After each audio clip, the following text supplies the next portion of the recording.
श्री स्वामी समर्थ प्रकट दिन हा महाराष्ट्रातील आणि जगभरातील स्वामी भक्तांसाठी अत्यंत पवित्र आणि भक्तीचा दिवस मानला जातो.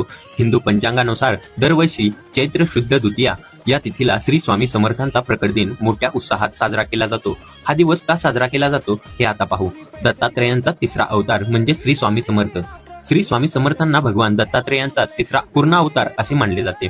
श्रीपाद वल्लभ आणि श्री नरसिंह सरस्वती नंतर त्यांनी हा अवतार घेतला असावा. गाणगापूरचे श्री नरसिंह सरस्वती हे 350 वर्षाच्या तपश्चर्येनंतर श्री शल्यम जवळील कर्दळी वनातून श्री स्वामी समर्थांचा रूपाने पुन्हा प्रकट झाले अशी मान्यता आहे. या दिवशी स्वामींची विशेष पूजा आणि नामस्मरण केल्याने जीवनातील सर्व संकटे दूर होतात आणि भिवू नकोस मी तुझ्या पाठीशी आहे या त्यांच्या वचनाची प्रचिती येते अशी भक्तांची ठाम श्रद्धा आहे. या दिवशी नक्की काय झाले ते पाहू. श्री स्वामी समर्थांच्या जन्माचा किंवा बालपणाचा कोणताही अधिकृत दस्तऐवज उपलब्ध नाही, कारण ते स्वयंभू ज्यांचा जन्म पारंपरिक पद्धतीने झालेला नाही असे मानले जातात. मात्र या घटनेची आठवण म्हणून हा दिवस साजरा केला जातो. ती घटना खालीलप्रमाणे आहे. म्हणजेच भारतभर अनेक ठिकाणी भ्रमण केल्यानंतर आणि मंगळवेढा येथे काही काळ वास्तव्य केल्यानंतर इसवी सन 1856 शके 1778 मध्ये स्वामी समर्थांनी पहिल्यांदा अक्कलकोट नगरीत प्रवेश केला.